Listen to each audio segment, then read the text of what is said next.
to introduce herself a little bit more thoroughly, but I just want to share that I'm particularly touched that she came out to speak with us all today.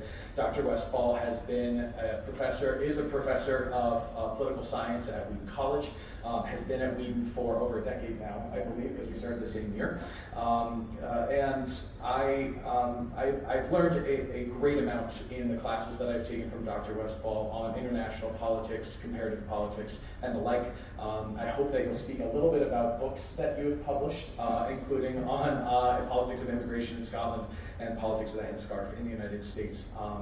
There's a lot to unpack here, especially for a political party that has its roots in self-determination, that has its roots in empathy and civic nationalism.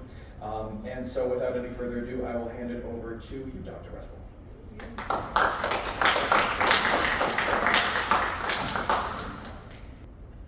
Thanks, Josh. You did a great job. Yes, I'm a professor of political science in Norton, Massachusetts at Wheaton College. And I come to this topic through my work and through my teaching on European politics and international politics and comparative politics. And today I'm going to share the Scottish and the Canadian experience in devolving power or decentralizing power away from the central state. So this is really the main question. It's about how do regional entities pull power away from the center to meet particular kinds of regional needs. And sometimes these can be something like preserving a culture or language, special culture or language regionally. It could be about different kinds of demographic concerns. It could be about concerns about economic growth, or potentially protecting specific resources. We'll talk about some of those cases a little bit later.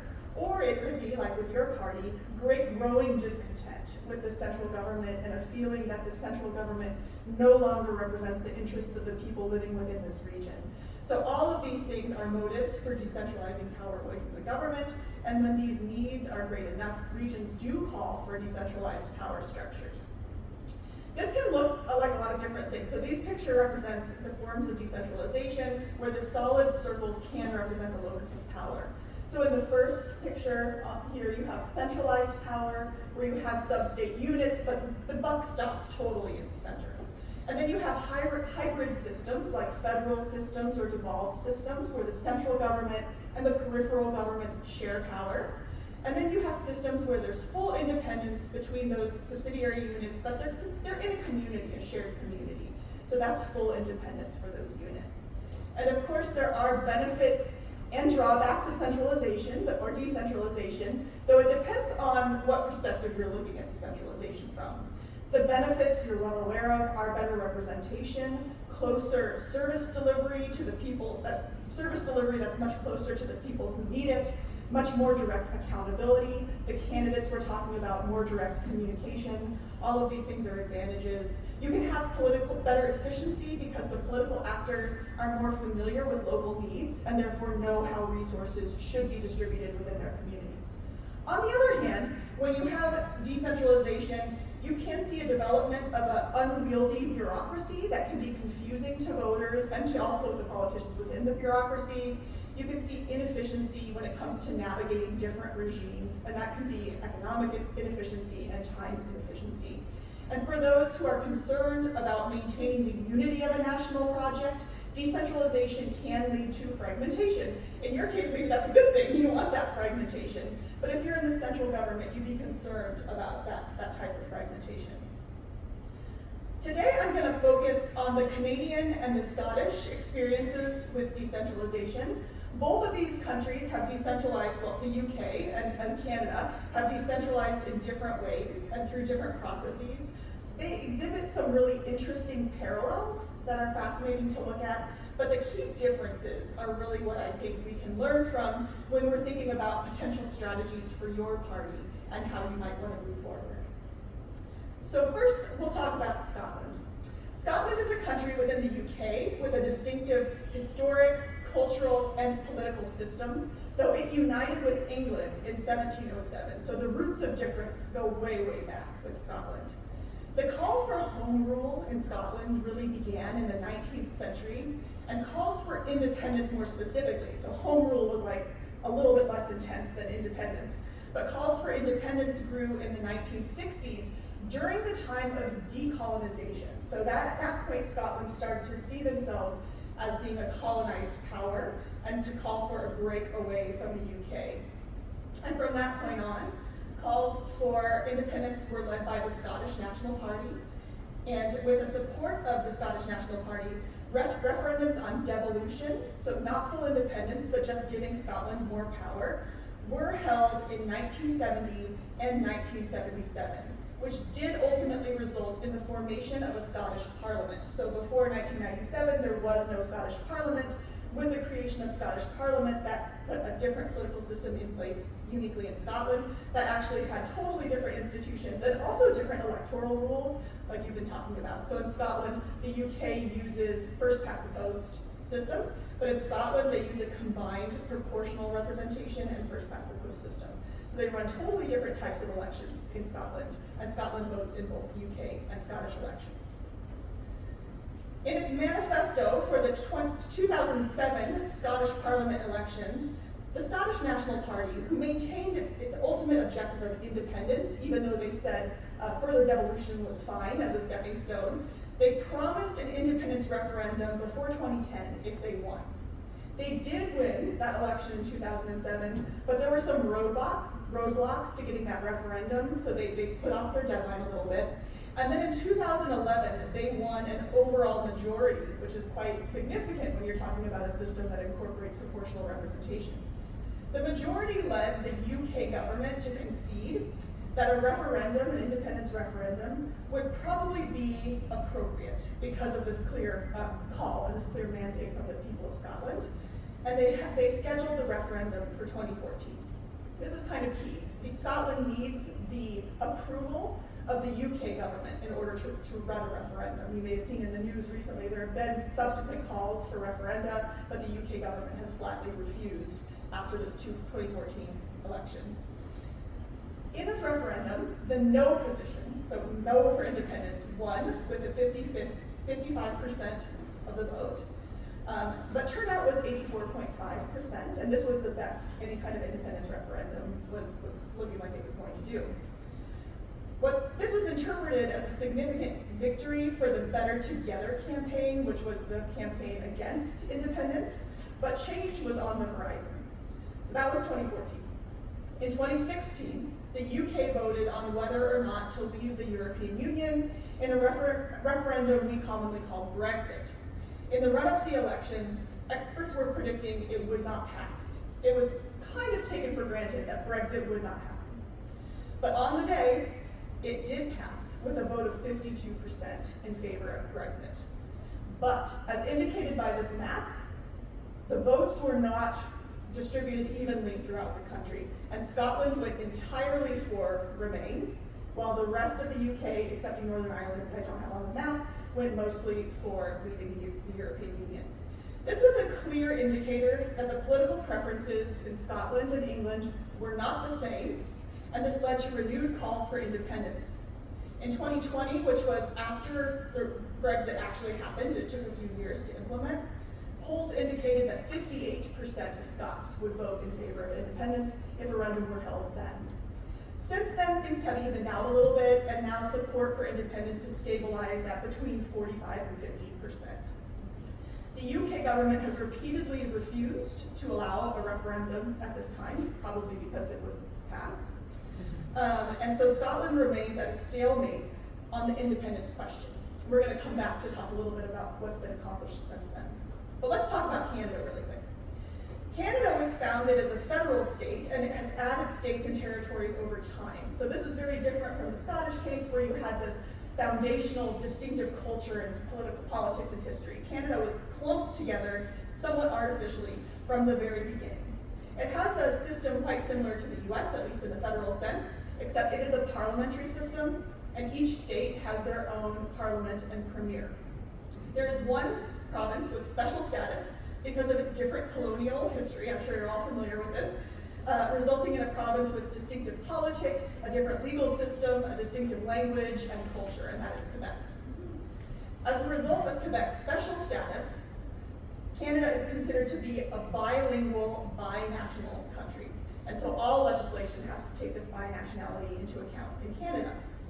And Canada has special political standing, policy exemptions, special language laws, and a totally different legal system. So if you want to be a lawyer in Canada, you have to learn 2 types of legal systems. Not everyone is happy about the special status granted to Quebec. There has been a sovereignty movement since Quebec joined Canada in the 1700s. But modern calls date to the Quiet Revolution of the 1960s and 1970s. So you can already see the same timing as the Scottish calls for independence relating to decolonization and the wave of decolonization that was sweeping the globe.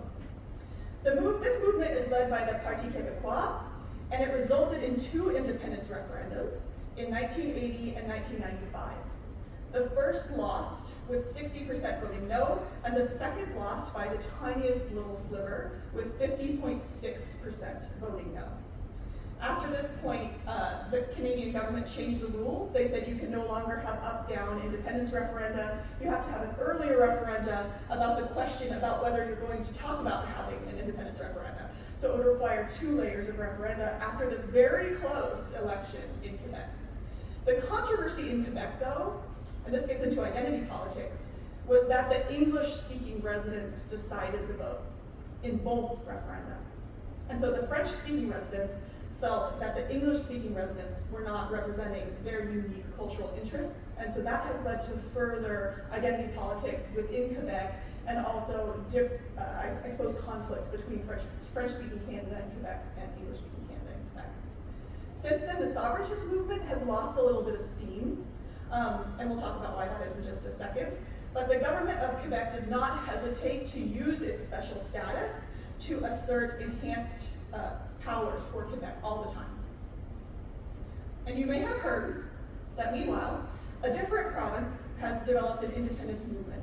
Just yesterday, it was announced that Alberta will be holding that first referendum to decide whether or not they're going to talk about an independence referendum.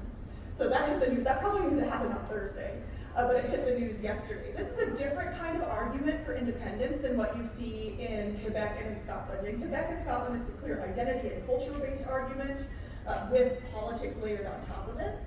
In Alberta, it's really, I would call it an indigency argument.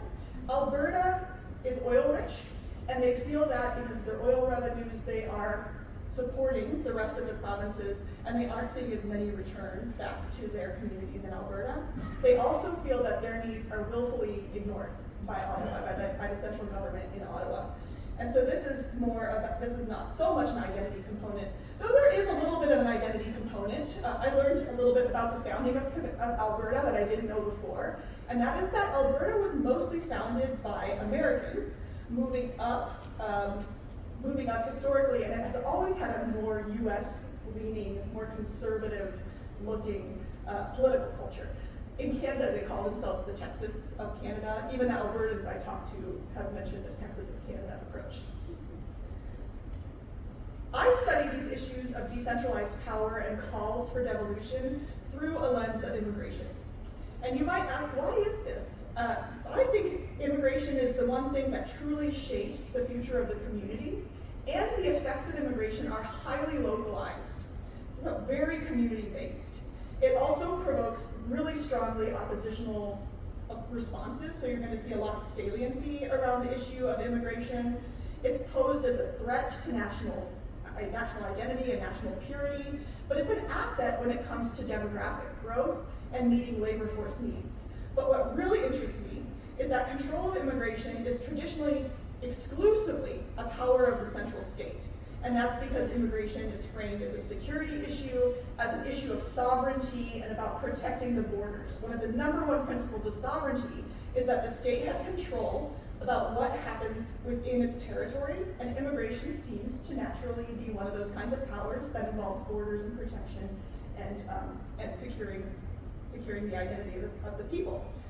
But we have seen lower level governments innovating and making demands that power over immigration be delegated to them. This is happening in the US, as well as in Canada and Scotland and Australia and several other federal systems worldwide. I'm very interested in the social and political dynamics that surround these demands, because this is where it's going to get really tense, right? The arguments from both sides are really strong. So let me tell you a little bit about Scotland and immigration to start. The Scottish government has been seeking special power over immigration for about 20 years. Leaders of all the political parties, even the Conservatives, all the political parties, believe that UK immigration policy is not serving Scotland well. So there is universal political consensus in Scotland that Scotland requires a policy tailored to Scottish needs. The government argues that the Scottish government argues that Scotland has distinctive economic and employment needs that are not reflected in the way the UK selects immigrants. For example, in the UK, they set an income threshold for who can come into the country. You have to make a certain amount of money before you're eligible for a visa. That threshold is well above the average income of everyday people in Scotland. So they're saying this is unrealistic for anyone who would want to come here and work in Scotland. We need a lower income threshold for those who would come and live in Scotland. The concerns just got worse after Brexit, because before Brexit, European citizens could come live and work in Scotland and choose to stay there or go home to Europe, but that free movement was completely cut off, and Scottish industries were really suffering as a result. Their biggest concern is demographic. So here, this orange line is population growth in England, and the blue line is population growth in Scotland, and the red line is stable population growth. So you can see that in as early as the 70s, Scotland started with this pretty serious population decline, so that's all that time below the red line. And then in 2007, there was a really big wake-up call where the government felt that they'd reached the threshold at which the population would no longer be sustainable. And that coincides with the time that they started to call for greater immigration to Scotland. There was a real concern that if they didn't take action, the Scottish population could not sustain itself. At that point in time, you see a turn up and population moving upward and growing, starting to grow, starting in about 2010. And all of this growth was 100% attributable to immigration. So Scotland really felt that the immigrant population was going to save the future of Scotland. And this led to demands for a Scottish visa, where the visas would reflect Scottish needs and would be attached to a residency requirement in Scotland. It would naturally be more permissive than the UK-wide visa, but they fashioned it so that England wouldn't worry about people using the Scottish visa to get into the UK and then moving to London, which was the big concern, since London has so many immigrants. Every attempt to secure something like this has been rejected by the UK, and the UK makes this argument that this is not possible, it is not feasible, it cannot be done. My research argues that this debate is about much more about political objectives than it actually is about political considerations. So I'll give you some examples of that. The political class governing the UK and Scotland have diametrically opposed strategies when it comes to immigration. And this is just about politics. It's not about what's happening on the ground. The UK is focused on limiting immigration. For example, David Cameron set a target of getting net migration to 100,000 people when it was about 300,000 at the time. And this was also including temporary migrants like international students. All of the scholars thought this was crazy. These days, it's at about the 700,000 people plus, so he's failed in that objective. And those are largely students and temporary workers to make up for the loss of EU migration. A main driver of the pro-Brexit advocates was to shut down on EU migration and take back control of immigration. And they equated taking back control of immigration to taking back control of the country, but they failed. They have numerically failed at this objective. But to speak to some of the rhetoric, Rishi Sunak had a Stop the Boats campaign that was explicitly anti-immigrant. Boris Johnson claimed that EU citizens create problems by treating the UK like it's their own country. That's a quote. Labour MP Keir Starmer last year claimed that Brexit was used to turn Britain into a one-nation experiment in open borders and voted to crack down on immigration. So that's coming from the left in the UK. So across the way, across the board, politicians in the UK are anti-immigrant, sometimes racist in their language, often racist in their language, and not thinking about facts. Also, last year, the Anti-Immigrant Reform Party beat the governing Labour Party. Last week, the Anti-Immigrant Reform Party beat the Labour Party in a whole bunch of elections. a whole bunch of local elections, which is leading to great concern that the UK will be governed by an explicitly anti-immigrant party in the near future. In Scotland, the government wants significantly more immigration. It doesn't distinguish between students, refugees, and labor migration. It wants that Scottish visa, and it would rather rejoin the European Union to benefit from free movement. The Scottish First Ministers have been quite clear about this. Nicola Sturgeon said, "Scotland is a welcoming country. Our prosperity and public services depend upon it," end quote. And John Swinney said, "Immigrants are welcome for who they are, for the contribution they will make to our land, their distinct perspectives, their hopes and ambitions, but again, have no doubt, they are essential." Both Scottish First Ministers have said that the UK government's approach to immigration is creating a major long-term problem for Scotland, but it's not just the SNP's position, it's consensus. It's true across all of the parties in the UK. So what we have here is a real big oppositional kinds of policy issue that's drawing out all of the most strengthy dynamics when it comes to devolution.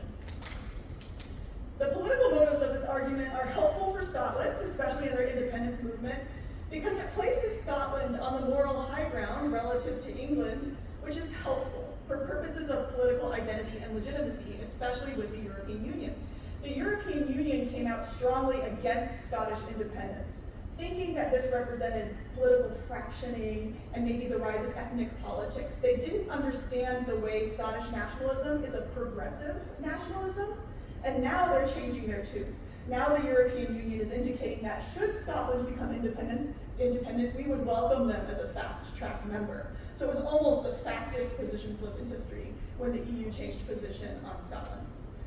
So, Josh mentioned the book. I do hash out these dynamics in my book, which argues that pro-immigrant advocacy has become a critical element of nation building and nationalism in Scotland.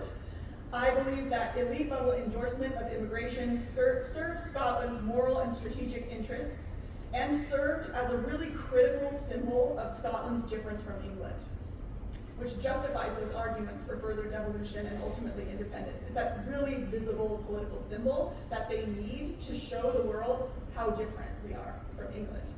Of course, the Scottish government has not gotten anywhere with this. If you evaluate this in policy terms, the UK government has flatly rejected to consider devolved immigration, saying it's unworkable and threatens national sovereignty and that it's impossible.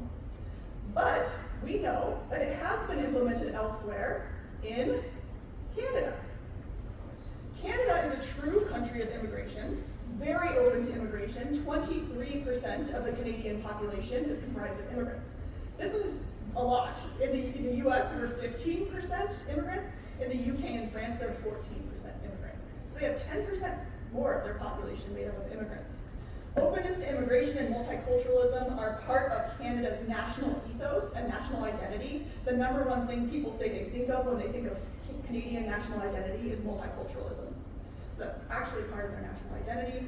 The public generally supports immigration in Canada as well. In 2023, only 32% had a negative opinion about immigration compared to 58% in the US. In Canada, there is not one anti-immigrant policy, party, or politician. So anti-immigration is not a viable political strategy in Canada. Still, even with this general openness, provinces have different ideas about how immigration can serve their needs and help them meet their objectives. And interestingly, and I think maybe uniquely in the world, the Canadian Constitution, written in 1885, recognizes immigration as a shared power between the provinces and the central government. So Quebec has absolutely secure control over immigration, and it pretty much has exclusive control over all immigration and immigrant integration. The rubber stamp of the federal government is pretty much just that. They rubber stamp what Quebec chooses to do. Quebec decides everything for itself in this sphere. The other provinces looked at that and said, hey, they didn't have the same kinds of identity concerns that Quebec has, but they had a lot of local concerns that they wanted to see met, and they learned from the Quebecois experience, and they developed their own provincial plans. They started this thing called the Provincial Nominee Program. This started in about the 1990s, where the provinces, excluding Quebec and Nunavut, negotiated their own provincial nominee agreements, which allowed provincial governments to select their own immigrants. These days, over 35% of all immigrants to Canada have come through provincial nominations. But you're probably thinking, I'm not interested in immigration. What can I take from this? Well, we can learn from the Scottish and Canadian experiences. Scotland presents a case of a differentiated nation where the main objective of the governing Nationalist Party is independence. But they have accepted and celebrated increased devolution of powers, though unfortunately not over immigration yet. These powers were granted by the UK in order to head off independence referenda. So after every devolution treaty, each one of those devolution treaties was triggered by a growth in support for independence and stronger and louder calls for home rule. So each time, even though they didn't get to independence, they secured more and more devolved powers. Canada includes two different types of experiences. Like Scotland, Canada is a differentiated nation governed by a nationalist party. Not the earlier one I mentioned, but the Coalition Avenir Quebec. The Parti Québécois is a nationalist party, but not a separatist one. But there is the CAQ, which is a separatist political party in Quebec. There are strong secessionist impulses still in politics, and it has used its status as one of two nations within Canada to maximize the use of jurisdictions. So they really use the existing legal jurisdictions to push and to grab for more and more parties, or more and more powers within Canada. And more of those jurisdictions were given away in an attempt to head off calls for independence and devolution. The other provinces then built off Quebec's success and were able to secure more powers for themselves with purely pragmatic rationale. So they were able to devolve further, just making a really good argument to the central government. So for me, the key takeaways are this. Unsuccessful independence challenges can lead to significant change. Immigration is an attempt to carve out key policy areas based on narrowly defined areas of distinctiveness. I think this is important. So if you can start with a key, really symbolic policy area, that can help you get the momentum to work towards other policy areas. There is a debate about whether allowing for more decentralization dilutes that ultimate call for independence. This definitely was a debate within the Scottish National Party, saying we shouldn't just settle for devolution. We need to keep pushing for the ultimate goal. That is a real debate. But if you only want that pragmatic progress, you can do that. So it's the purity versus progress dimension. And if you do the progress movements towards devolution, you can trust in what political scientists call functional spillover, which is where once you get one policy in your hands, it's easier to make the case for further policies, especially policies that are connected to each other. So if you have financial power, that probably can spill naturally over into zoning power, and so on and so forth. This kind of functional spillover can lead to really significant momentum for change, which leads to greater legitimacy, which can help build success for a party. So there is strength in both losing and in winning, and I think the task is to keep your eye on that forward progress. Thanks so much. And I'd be happy to take any questions if you have any.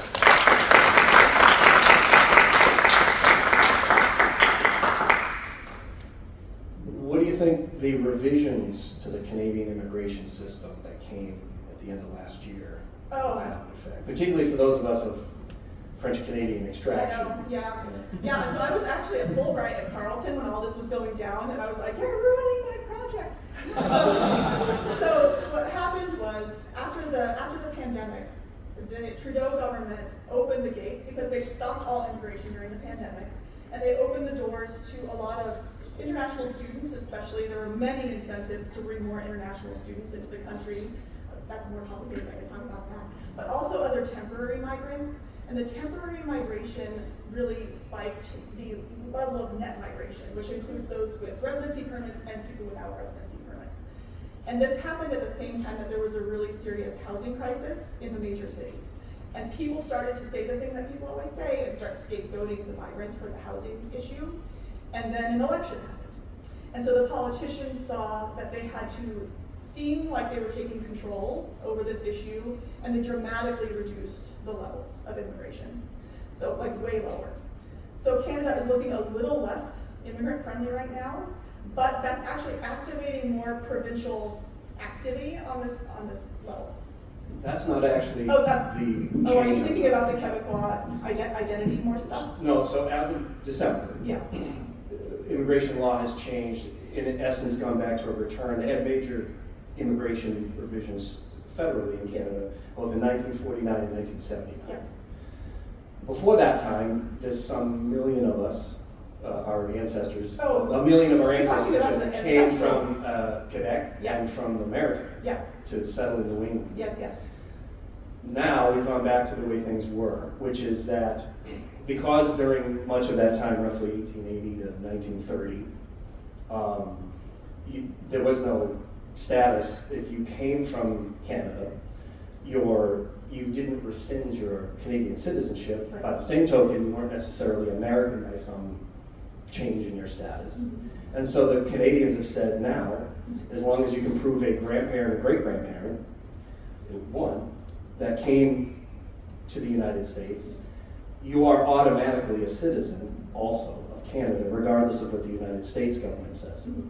So far as of April, as an example, in Massachusetts, there are 39,000 people who have, again, it's not an application to become a citizen, they've asked for their red book. Yeah, it's just like a one-page thing. Yeah, 3 of my students actually just did this. Yes, so I think this is a attempt to, in a way, to kind of, it's an attachment to Canada metric, which they do use in their visa applications as well. If you have a pre-existing attachment to Canada, and it doesn't have to be familial, it can be you went to school there, you get a lot of points in their points-based system. This is a fast track for that attachment to Canada, and I do think it's a way to make a stand against the United States right now, and to establish their distinctiveness. I see a lot of parallels in like the Scottish experience and the Canadian experience with their southern neighbor, and how they're working with identity distinctiveness vis-a-vis that southern neighbor. But I think this is partly that in an attempt to attract resources and get those folks to invest in their communities without necessarily bearing the costs of permanently settled migrants. Yeah. There's a lot going on in Canada with their immigration right now. Thank you. Hi. Ralph, I'm a Brattleboro, that's in Vermont. I have a question. In the last year, Canada has discovered that the United States can be a very unpleasant neighbor. And what do you think that there's anything to the talk at the moment about Canada either joining the European Union or establishing an association agreement? Mm-hmm. And if there's, or is that just sort of like the hot topic of the moment that can come and go? If there's anything to it, what do you think the implications would be for New England? Mm-hmm. Yeah, I don't think membership is viable, but I do think an association agreement is viable. The EU has always considered Canada to be a kind of quasi-partner. They include Canada in all their data. So if you look at Eurostat, it has all the European countries and Canada.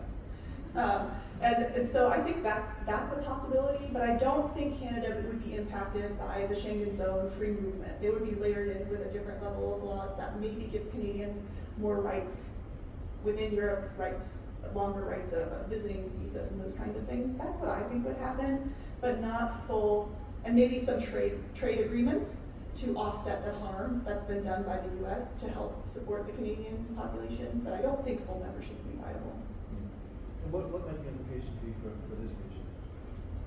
I think it would just mean Canada would have less reliance on us, so we would lose that trade revenue, because it would be easier for them to go to the European Union for stuff than to pay our tariffs. That would be my guess. Yeah, mostly economic. I have 2 questions. The first is if in the UK there's politicians on both sides that are saying that immigration is a problem, but we're seeing immigration continue to increase. What is causing the increase, or why are these politicians being unsuccessful if it's not bipartisan, because I know they have more than one party, but if it seems to be generally agreed upon? And then with Alberta, I've actually been following this for like 5 years and been convinced that it was going to happen, so feeling very validated this weekend. But do you think that it will pass, and do you think that there is a chance that they will try to attempt, or at least attempt to become the 51st state of the US? Okay, so the first question, maybe I'll answer the second the second question first, then we can come back to the first question. Okay, so the Alberta question. I don't think it's going to pass. The polling indicates that this, and I think that's why they had this 2 referendum rule. They don't want to waste resources with an independence referendum that would get everybody really worked up and lead to questions about unity of the Canadian project and all this stuff. They want to shut it down as early as possible. And I think that's probably what's going to happen. I think this opening referendum will fail if we're looking at the polls. Would they join the 51st state? I mean, if you want to be independent, you want to be independent, I would think. But we do see a lot of spillover from the US into the rhetoric in Alberta. That said, I was doing interviews in Alberta a couple months ago, and they're not American in the way that they talk about the issues and the way they talk about their political culture and the way what they think the responsibility of the government is. They're not quite what we think of as Canadian, federally Canadian either. So I don't know. I think it would be a weird trade-off to leave Canada for the US, who also, as we know as New Englanders, drains regions to support other regions. Right? That's what they're trying to get away from. So I think that would be a bad trade-off. But maybe if you want to be, in a bigger group for reasons of security and shared resources, that might make sense. But I don't think that makes more sense than staying in Canada. Yeah, that's my guess. So remind me of the first question, I already forgot it. First one was in the UK, how both Oh. political or all Yeah. political parties. What's going on there? Why are they failing so badly to control immigration? Some of it's just a feature of Brexit. So they had a number of people living and working in the UK who were not immigrants, they were European citizens, and they all had to leave after Brexit, and then everybody was like, crap, who's gonna do all of this stuff? So they had to allow immigrants in. They also have a points-based system, and their employers were begging for it. So they had to allow folks in to do the work that all the European Union citizens were doing, but then those people who didn't register as immigrants before Brexit then were registering as immigrants. And they still have major labor shortages, like in the hospitals, the NHS is really struggling. And so they need migrant labor. It's just not politically viable. So it's a point where I think the symbolic politics and the practical politics are in conflict, but they're playing off of this reactionary identity politics in the public. So they want to use that to get votes, but they understand that economic interests actually would not mean closing the doors. And meanwhile, Scotland is like, please, send them up here. Yeah, but that's why they're failing, it's because they need immigrants.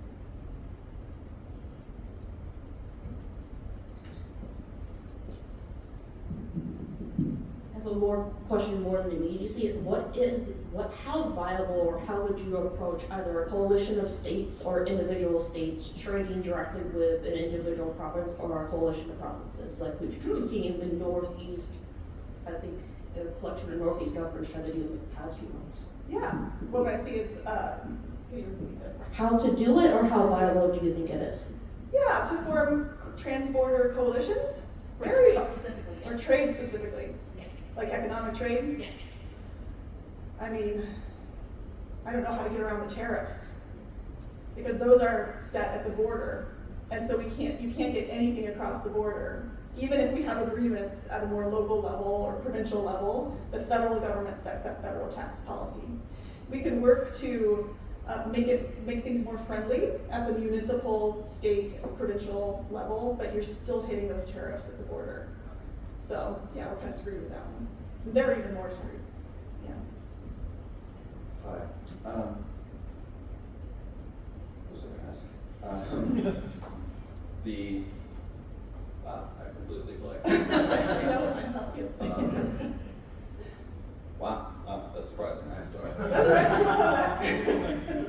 Oh yeah, I just remembered. Are most of the iterations of this incrementalism or this, slow progress, culturally based, and using the Voter Rights Act as an example, how delicate are these actual, Scotland as a cultural identity and the Quebec vote, how do you pronounce it? Quebec, Yeah. yeah. Quebec So vote. I think it's easier to justify sometimes when you have cultural difference behind the arguments, but it's a very awkward place to be, especially if you want to promote progressive values. And so both Scotland and Quebec find themselves in this place where they're like, we're not that kind of nationalism, we're this nice progressive kind of nationalism, but they still have these shades of cultural and ethnic difference that undergird the whole project, and I think does give it some legitimacy when you're thinking about cultural preservation. But the other province is, we're making a purely functional argument, saying we have these needs, we're convinced that we can do this more efficiently, we're convinced we can meet the needs of our people better with this devolved policy, and it also takes the pressure off the federal government, and we'll pay for it.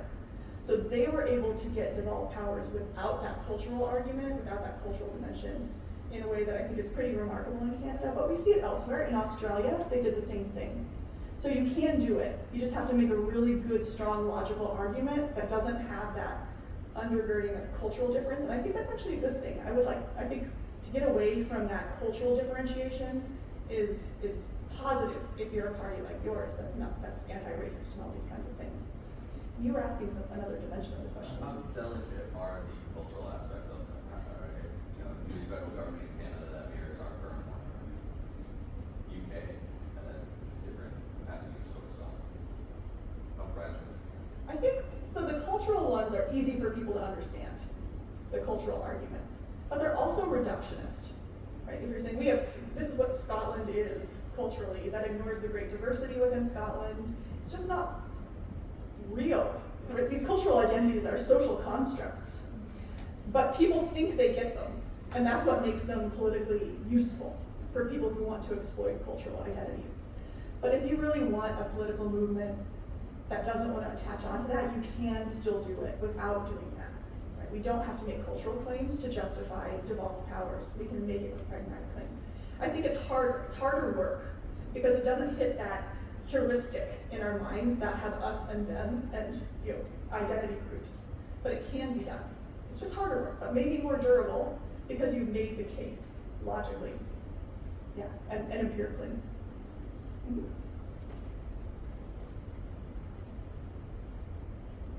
I have two questions, and they're all like related together. Okay, So I'll try to remember. if they're very logical, I promise. So based on your experience, research, knowledge, and evidence-based everything, do you ever see Scotland and Quebec?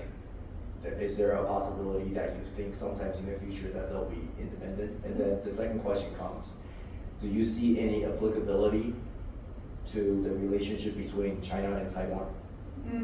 If you can say, I don't know enough, that's completely fine, but that's Okay, thank you. so I'll start with the first. I think Scotland, yes, but mostly that's because the UK government is just not working with them. And the more the UK government doesn't work, the greater those calls for devolution are, as you know, right? That's what you're endeavoring to do. The problem is they have that constitutional provision where they have to activate this clause that allows Scotland to have an independence referendum. So that's where the sticking point is, but I think the call is not getting that much quieter there because of dissatisfaction with the UK. In Canada, Quebec has it good. They can basically do whatever they want. They get a disproportionate amount of money from the federal government. They have all this special status, so they are chill. I think they don't have practical interests that would actually be met by going independent. I think they're better off as this special power within Canada. So I think that there's less of an appetite there, and that's probably why that independence movement has quieted a bit, but the nationalist movement remains quite strong within Quebec. So it's nationalism without independence. Scotland, where it's just so conflictual, and also Northern Ireland. Northern Ireland has chilled out a bit because of concessions with Brexit, but the impulse is still strong there. It's just whether they can get around the institutions. Now with China and Taiwan, I'm going to say I don't know enough. Yeah, Taiwan. Sorry. Not at all. We should get my other colleague here. He has everything to say about this. Yeah, I have a question kind of back to the nationalism thing.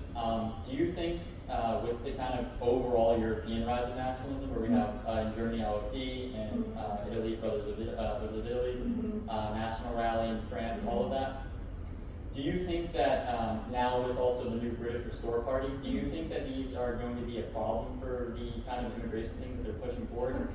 100%. Even though, like you said, the immigration is going up. I'm not fully aware of the immigration thing, so I'm not fully sure. Yeah. But you're saying that they're continuously going up. Do you think that these parties can make an actual change where they're calling for immigration and nothing's actually really happening? The far right parties. Yeah. Yeah, I think they're gonna screw everything up. Yeah, I think, so we have to remember there are different types of nationalism. So there's the ethnic nationalism that these groups represent, where they're wanting to protect the cultural purity of the homeland. And then there are civic nationalists who adhere to an idea. For civic nationalists, they believe in the nation as a principle or as almost an ideology. And so those are the nations that are more immigrant acceptant. Ethnic nationalist movements are never going to be immigrant acceptant. So if those folks get power, I think they would try to close immigration, accept ethnically aligned immigration, and it would really hurt their economies. But they would take that hit. Right now, they're happy to capitalize on the high levels of immigration because that's their whole point. But if they made it to power, which it looks like some of them could, and have been in power, they'll do what they can to stop immigration unless they take a more pragmatic turn. So for them it will be an ideology versus pragmatism argument. And it just depends on the configurations of the government, because probably none of them are going to win an outright majority, but they'll be governing partners, and they'll pull their coalition in a more anti-immigrant way that can only hurt those nations, I think, ultimately. Yeah, that's what the LNP tried to do. They tried to form a coalition, and so the left and the right united to not let them into the government. Yeah, and we've seen right-wing nationalist governments in power in Eastern Europe, Hungary, and they did actually physically close the borders so that refugees in Poland, so that refugees could not enter the countries, or they just bust them through and let them loose on the other side. So it's that kind of behavior that I think we'd see more of from those ethnic nationalist parties. Yeah, but it's to the detriment of their countries.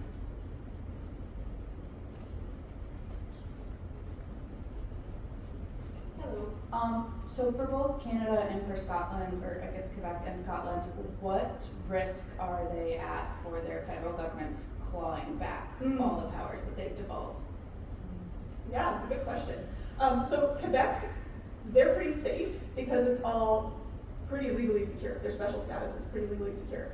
The other provinces, it is at the pleasure, their devolved powers are at the pleasure of the central government. So if the Canadian ethos were to change dramatically, I can see them clawing back those powers. They can just adjust the levels. So for the provincial nominee program, the federal government basically says, you can have this many people that you decide are coming to your province. They could just shut that down. So it's pretty fragile, and it depends on who's in power. But Canada, they tend to approach immigration pretty technocratically. They're thinking about it very pragmatically, not in terms of identity politics like the far right. And all the parties seem to do this. I'm hearing some change on the conservative side lately, but unless things changed really significantly around the interests, the shared interest in immigration, I think it's safe for the time being, but it is vulnerable. Quebec's fine though.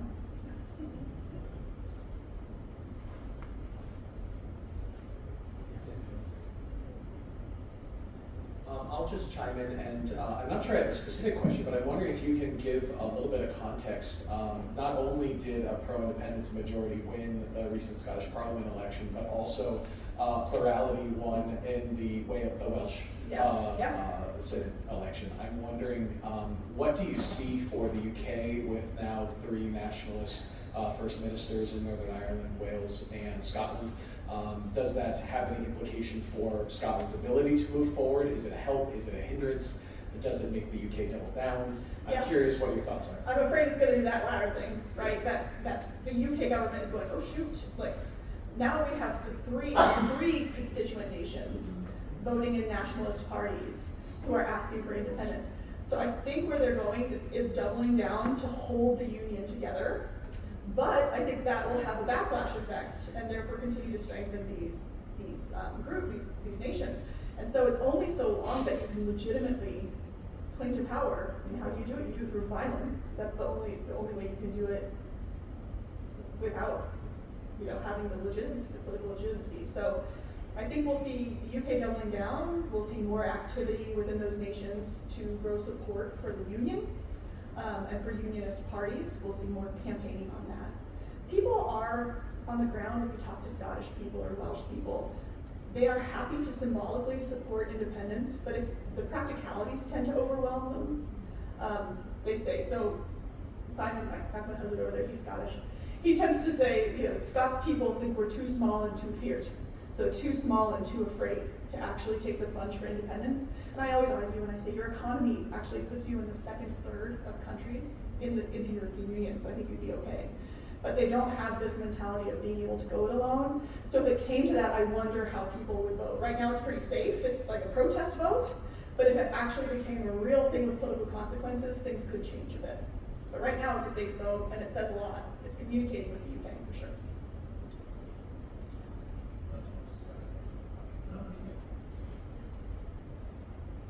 So it looks like, to me, according to what you're saying, it's the credible threat of independence that is the path to regional power. You did kind of answer just now that if that's an open secret, or do these movements fully believe in independence, you know, so you just kind of answered that. It is a little tongue-in-cheek, right? But you mentioned key policy levers that are typically used by these places in order to drive that wedge. In your opinion, what do we in the Northeast have that can be key policy levers to help solidify the movement? Do you have any opinions on that? That's a great question. I should have been prepared for this question. Well, I think, and since I moved to Massachusetts, I've only been here 11 years, I realized my image of New England before living in New England is different from what it is in reality. But I think the New England reputation is one of progressive politics, openness. Of course, there's diversity. And so I'm not going to say immigration necessarily, but I do think unusually progressive politics is one, and especially economic policy, health policy. We've seen great innovation come from this region. Education policy. So it might be these pragmatic issues that actually we see great success and devolution in other places, where you say we want to deal with our schools more autonomously. We want to deal with taxes, our roads, our infrastructure more autonomously. That might be where we can use. So if we start to see an influx of Texan education textbooks coming into our schools, that would be a key policy lever to pull against. Or federal mandates about what we can and cannot teach, and whose humanity is going to be represented in our educational curricula, and whose humanity is not allowed to be represented in our educational curricula. So those kinds of things could be levers. I'll think more about this, and I'll let Josh know if I have any bright ideas. But I do think it's very helpful if you have these issues that people can understand. You were talking about it on the panel, that there's kind of shared understanding about what these issues are, what we want. Those can be hugely symbolically powerful and mobilizing. And you don't have to have a failed independence movement. It helps. It helps get the attention from the central government. But if you have good functional claims, it can do the job, at least partly. I'll think more on this, and I'll let Josh know. Well, thank you very much, Dr. Westfall. That was a wonderful presentation.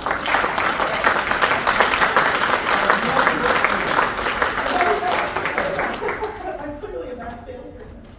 Thank you all for having me. It's such a joy to be in a room with so many engaged folks who are clearly optimistic for the future, because you wouldn't be here if you weren't. So it's a real pleasure to speak to you. Thank you for having me. Thank you very much.